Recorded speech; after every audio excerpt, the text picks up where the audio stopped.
Hi, welcome back to Weird Worlds. If you enjoy my content, please consider hitting the like button. It's the only way the YouTube algorithm notices me. As Obligated by Armstrong Livingston is a psychological mystery with supernatural elements, centered around Sir Geoffrey, a man recovering from a mysterious illness. As he pieces together fragmented memories of a life-threatening event, he becomes entangled in a chilling puzzle that blurs the lines between the living and the dead. Fate, communication beyond the grave, and the consequences of unresolved past actions permeate the narrative. As Obligated by Armstrong Livingston, Weird Tales, January 1925. 1. The Bathroom Bell. Sir Geoffrey Combe, Baronet, snorted contentedly as his round, bald head and his plump white shoulders emerged above the waters of his morning tub. Without troubling to open his eyes, he reached over the edge of his porcelain container and groped blindly along the length of the heated towel rail. Then he snorted again, in a very different key.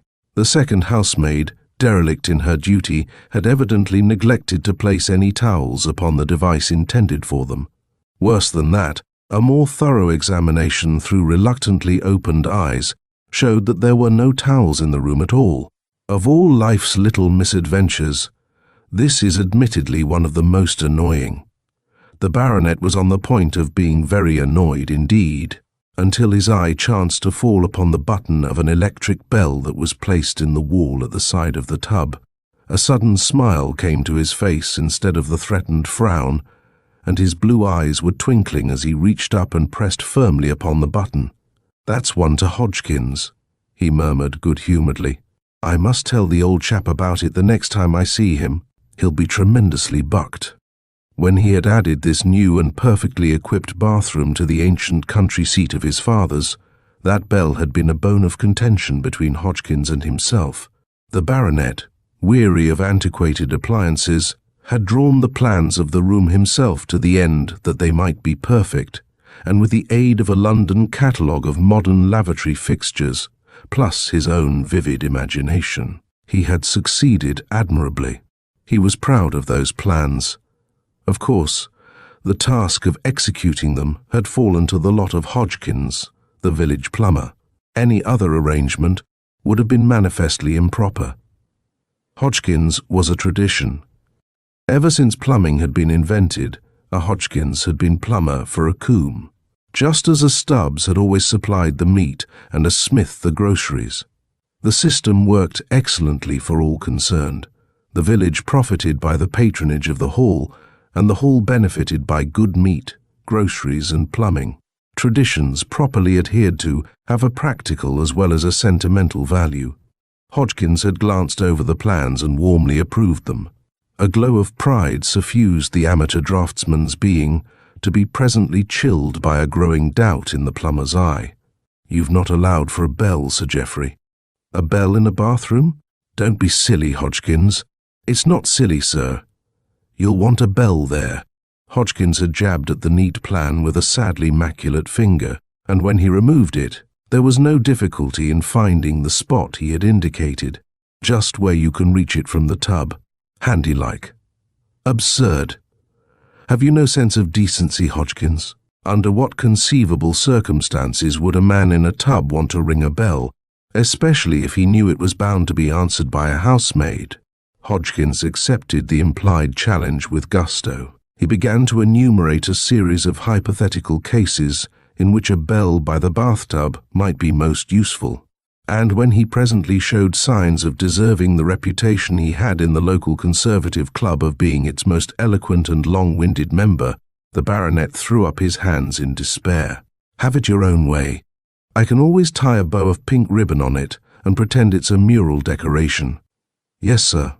Hodgkins, having gained his point, magnanimously proceeded to explain his insistence. "You'll not regret it, Sir Geoffrey. You see, sir, it's like this.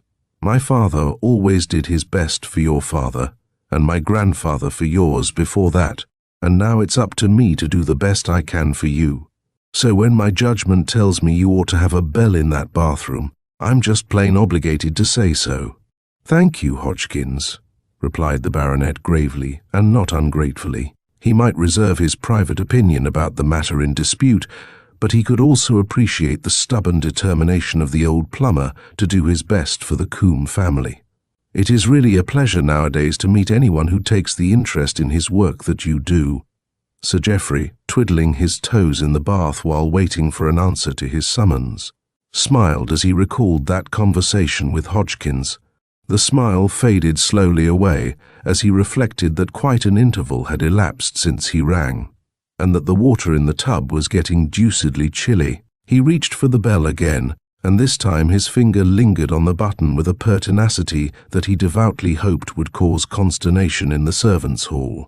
He had not entirely regained his poise when he bustled into the breakfast room and seated himself at the table. His wife was already in her place at the other end, deftly sorting the morning mail. "Henrietta," he began promptly, "I wish you would please send word to Hodgkins that the bell in my bathroom doesn't work. I rang 3 times this morning for towels and nothing happened. It was most embarrassing. I had to scuttle to my dressing room dripping like a half-drowned rabbit." "Very well, Geoffrey. I will have it attended to," answered Lady Combe soothingly. She paused in her shuffling of the mail to examine an envelope. "Here's a letter to you from the Psychical Society. I was expecting it. I met Matthews, the secretary, the other day, and he told me they were going to invite me to address them some evening this week." "Really?" Lady Combe's slender eyebrows were delicately arched for an instant, but they straightened again as she remembered that her husband was an astute politician. "They control some votes, I suppose?" "Possibly in the next world," said Sir Geoffrey, and added with a little chuckle, "Of course there's no reason why a far-sighted statesman shouldn't build up a constituency there in advance." She ignored his flippancy, but the eloquent brows signalled her amusement at his new hobby. "Is it possible that you are a believer in spooks?" she asked, mildly derisive. "At your age, really? I'm interested. Frankly, I am. One hears such extraordinary stories. There must be some truth in these well-authenticated cases of apparently inexplicable phenomena." "One hears," she repeated skeptically. "But does one ever experience?" "Ah, that's it," admitted Sir Geoffrey readily. "Listening to another man's account of a manifestation is not like having one of your own. But I'm afraid I'm not the sort of a person to attract a spook." He ended with a sigh. Lady Combe surveyed his plump, matter-of-fact face good-humouredly. "No, Geoffrey, I don't think you are." She picked another letter from the pile beside her. "Here's a dinner invitation from Agatha. Of course, we'll accept." 2. The Bewitched. In these days of international conferences, a serious politician's life is not his own. Sir Geoffrey Combe, who had expected to spend many pleasant weeks at Combe Hall, found himself fluctuating instead between London, Geneva, and Cannes, and other hospitable points. Fully 6 months had gone by before he and Lady Combe returned to the Hall, glad to escape from the turmoil of London life and photographers. This was real comfort. While he was taking his bath the next morning, Sir Geoffrey's eyes inevitably rested upon the bell button so conveniently placed beside the porcelain tub. It was equally inevitable that his mind should revert to that unhappy morning when he had scurried through the hall to the haven of his dressing room. "Wonder if it has been fixed," he mused. He could think of no excuse for ringing at that moment, and he was a kindly man who did not like to disturb his servants unnecessarily. But the question stuck in his mind all the time he was shaving and dressing, and when his morning toilet was finally complete, he decided to have it answered. He went back to the bathroom and pressed the bell. After some moments he rang again, and a little later a 3rd time. Then he went into another room and rang the bell there. A maid appeared with commendable punctuality. "I've just rung 3 times from the bathroom," he told her severely. "Why did no one answer?" "It couldn't have rung, Sir Geoffrey," answered the girl. "I've been right in the pantry, and I must have heard it if it had. Did you want something, sir?" "I wanted to know just that," said the baronet grimly. "Thank you, Jane." He came into the calm serenity of the breakfast room like a thundercloud. "Henrietta, did you tell Hodgkins about that bell in my bathroom?" "I spoke to the housekeeper, certainly," replied his wife tranquilly. "It must be all right now." "Well, it's not." "Then I will speak to Mrs. Smith again." Like a good housewife, she reported the result of her inquiry at dinner that evening. "Mrs. Smith tells me that she referred the matter of your bell to Hodgkins. He was quite upset."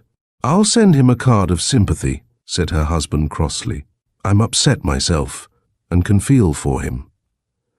He came to the house 2 or 3 times while we were away. He tinkered with it, but couldn't find the trouble." "It's an electrician's job," commented Sir Geoffrey absently. He was wondering why these modern cooks sent up a brown dressing with a chicken instead of a white. "It serves me right for leaving that bathroom to the tender mercies of a village plumber. Don't be silly." Lady Combe helped herself liberally to the salad. She was conservative in everything else. You could have done nothing else. Hodgkins would have been mortally offended. His father worked for your father and his grandfather. "Worked for my grandfather," groaned the baronet. "I've heard it all from Hodgkins himself." "Henrietta." "It's rather fine, though, when you come to think of it," said Lady Combe thoughtfully. "Hodgkins represents a generation that is dying out, the generation that did its work, and was humiliated if that work wasn't satisfactory. He told Mrs. Smith one day that such a thing had never happened before, that neither he nor his father nor his grandfather had ever been obliged, he called it obligated, to remedy any work done at the hall. "Well, he hasn't remedied it yet," grumbled the baronet. "How are the spooks getting on?" asked Lady Combe softly. Sir Geoffrey looked mildly surprised at the sudden change of subject, a little suspicious too, for his wife had recently derived a lot of quiet amusement from what she called spoofing spouses' spooks. Before he could reply, she explained the connection. "I was thinking of your psychical society," she said dryly. "I thought you might like to tell them about your bathroom bell, because Hodgkins swears it is bewitched." Again, Sir Geoffrey's presence was required in London, and once more several months slipped by before the hall was warmed and aired throughout to receive its master. This time he did not have to be reminded of the bell that had refused to respond to the pressure of his august finger. Curiously enough, the thought of that bell had continuously cropped up in his mind even during the stress of the past few months, and some of them had been very stressful indeed. Whenever a bell had rung for anything, he had been reminded of a bell that would not ring for towels. Fortuitously, on the afternoon of his arrival at Combe Hall, he met the housekeeper in a darkened corridor of the old house. "Oh, Mrs. Smith, has that bell in my bathroom ever been put in order?" "I'm sorry, Sir Geoffrey, but I don't think it has. Hodgkins, the plumber, you know, sir, has been here several times." "But—" "Confound Hodgkins!" cried the baronet angrily.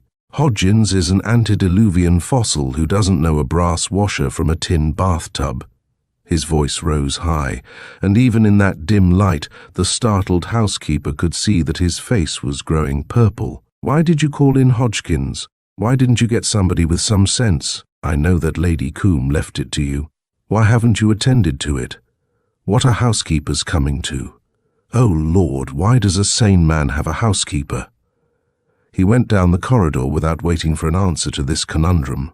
Mrs. Smith was staggered by the violence of the assault, which was as unexpected coming from him as if it had come from the tweenie, and by no means more to be endured by a hard-working, self-respecting woman with 3 children, and a husband to support. Before she could frame a crushing reply, she was staring down an empty corridor, and her honest brain had arrived at a just appreciation of the trouble. She recalled a few anxious remarks that her ladyship had dropped anent her husband's health. Politics had been very trying of late. Sir Geoffrey was no longer a young man. The doctors had warned him very gravely. Mrs. Smith mechanically pulled up her skirt and wrung her hands thereon, a custom that she had not thought of for 20 years. "Poor dear," she murmured sympathetically. "If only you wasn't a sick man." Sir Geoffrey ate a very hearty dinner that evening, his appetite obviously improved by the fresh country air. Presumably, It was still further improved by the fact that his doctor had sternly tabooed one or two of the dishes to which he helped himself twice. He remonstrated feebly across the table with a pair of eyebrows. "Nonsense, my dear, nonsense. I feel like a 2-year-old Clydesdale." He glanced sideways. "Don't stand there like a graven image, Parkins. Don't you see I want some more claret?" "Go on, Geoffrey," urged his wife bitterly. "Make an idiot of yourself, do. But don't forget to take a notebook to bed with you. It will be so useful at the next meeting of the Psychical Society when you try to describe your grandmother's ghost." He did, in fact, spend a restless, storm-tossed night. If he felt like a Clydesdale at all in the morning, it must have been a very elderly specimen indeed. He swayed slightly as he got out of bed, and his hands gripped the footboard while he steadied himself. "Gad," he muttered, "my digestion must be properly out of whack." He clung to his base an instant longer. "These doctors aren't such fools as we like to think them."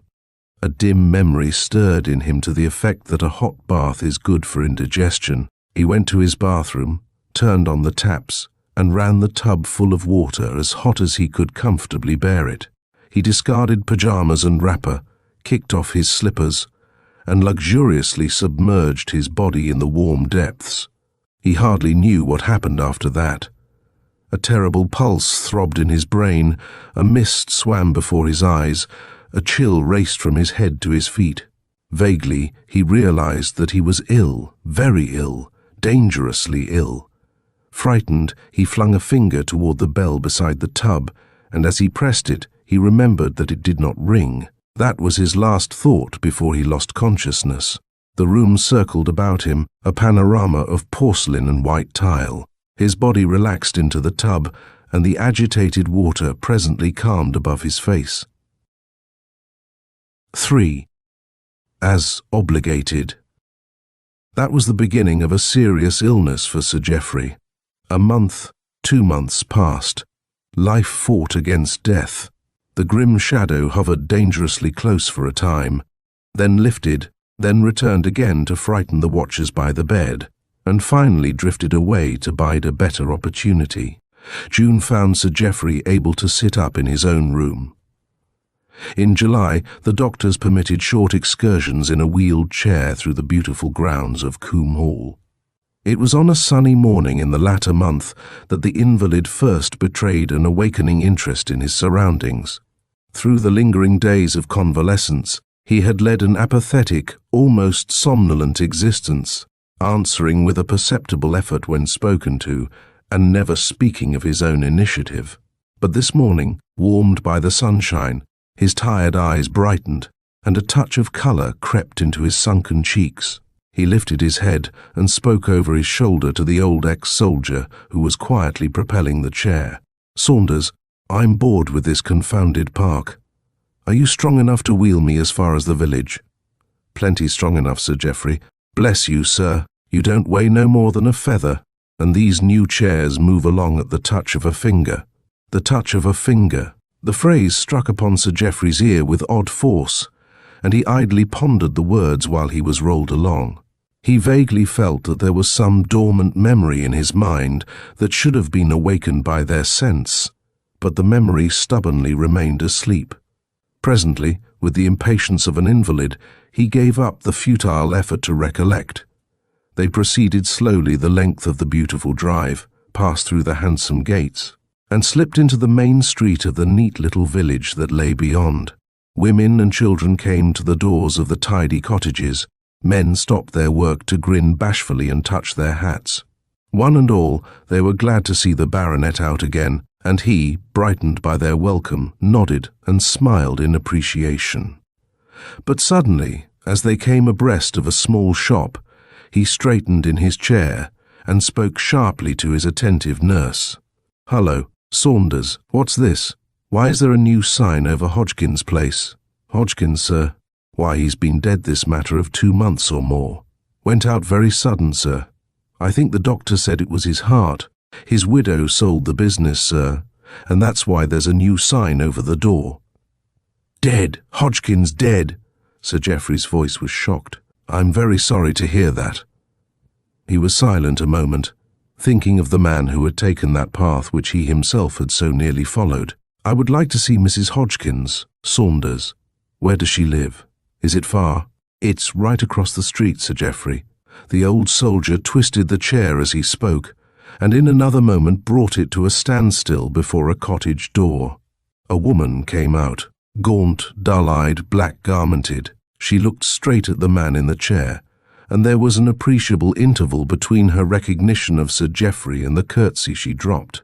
"I'm glad to see you up again, Sir Geoffrey," she said. "Thank you.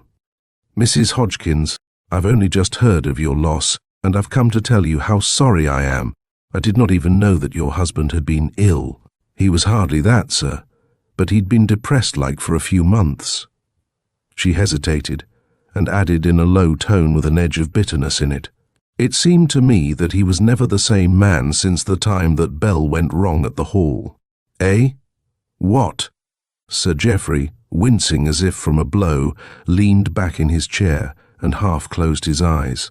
The clear sunlight bathed the little group by the cottage door, bringing out the stern, unrelenting lines of the woman's face and revealing the minute wrinkles of pain that twitched at the corners of Sir Geoffrey's mouth. It was Saunders, mindful of his trust, who broke the silence. A righteous indignation quivered in his speech. "You've no business to say such things to Sir Geoffrey, and him as ill as he is." He made an impatient movement as if to wheel his charge out of this danger zone, but the baronet opened his eyes and checked the old soldier's impulse with a prohibitory motion of his hand. "What do you mean, Mrs. Hodgkins?" he asked gently. The rebuke from Saunders had startled the woman into a softer mood. Her attitude became faintly apologetic, and she looked a little frightened as she marked the effect of her words in the baronet's altered features. "I'm sure I'm sorry if I'm talking nonsense, sir, but it's only what I think to be the truth. I know he felt downhearted about that Bell. I am distressed to hear you say so, Mrs. Hodgkins. I sincerely trust you are mistaken. After all, the thing was but a trifle." "Not to him, sir. He was always one who took great pride in his work," answered the widow with quiet dignity. "That was why your Bell upset him so. It preyed on his mind, sir. I could tell from the way he talked about it, and from the way he acted a dozen times or more when he'd come back from the Hall without having been able to fix it. The night before he died, he ate a very hearty supper, sir, and that was what killed him, according to the doctor. I suppose he ought to know. But just the same, the last words he ever spoke in this world were about that Bell." The baronet said nothing for a moment. From behind the chair, Saunders glared ineffectively. The woman was fascinated, to the exclusion of all else, by the expression of Sir Geoffrey's face. "Go on, Mrs. Hodgkins. What did he say?" "He'd had a very bad night, sir, restless. About 8 o'clock in the morning. I was getting him a bite of breakfast, thinking that something warm would do him good, when I heard him call me from the bedroom. I went in and put my arm beneath his shoulders. 'What is it, Henry?' I asked. 'I've been thinking about that Bell at the Hall, Maria,' he said. 'I do wish I could have got that fixed up as obligated.' 'You'll have plenty of time to see to that,' I told him. 'No, I won't, wife,' he said. 'I'm going fast now.'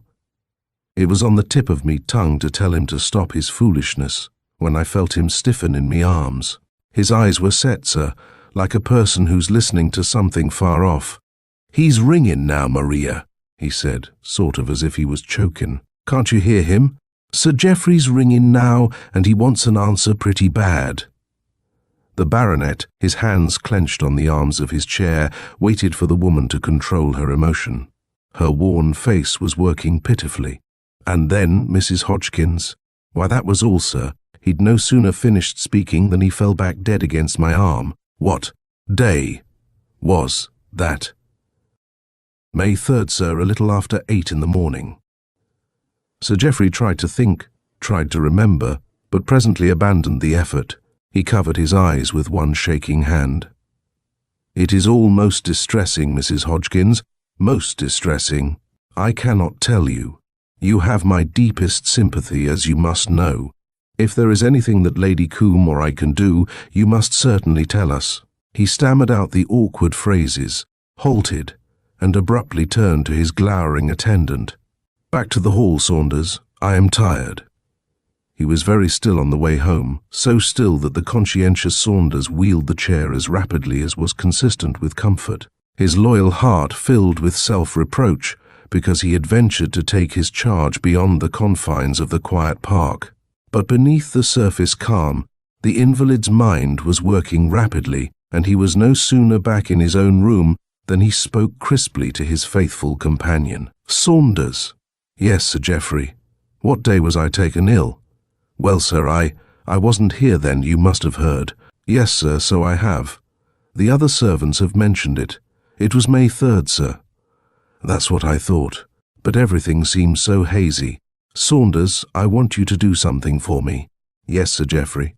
"I want you to go into my bathroom and ring the bell beside the tub. Come back and let me know if it is in order."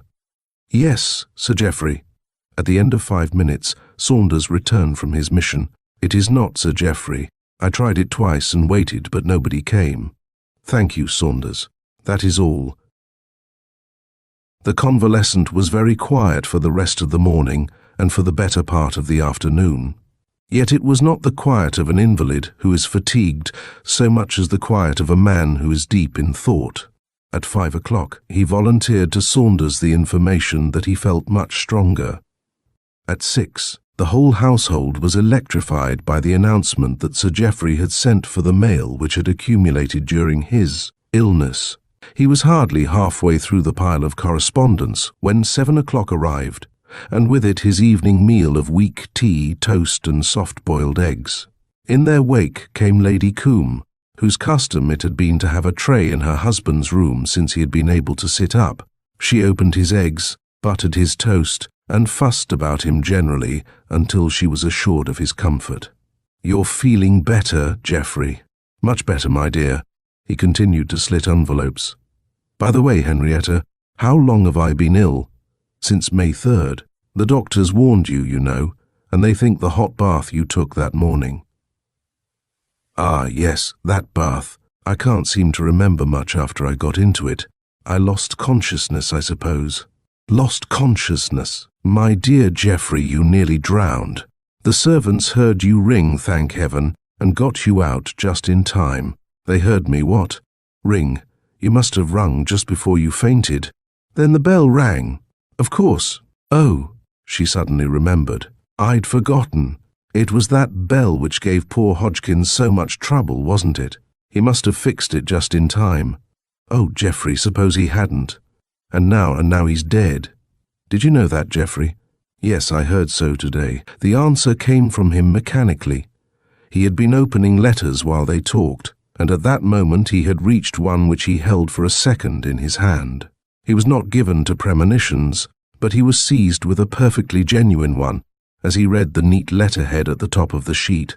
It was with something of an effort that he drew his eyes from the conventional form of address, from the opening lines that expressed regret at his illness, and fixed them upon the paragraph which was the meat of the communication.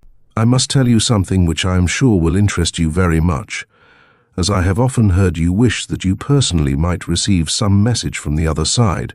At a recent séance, held by some members of this society, a message came through that was clearly sent to you.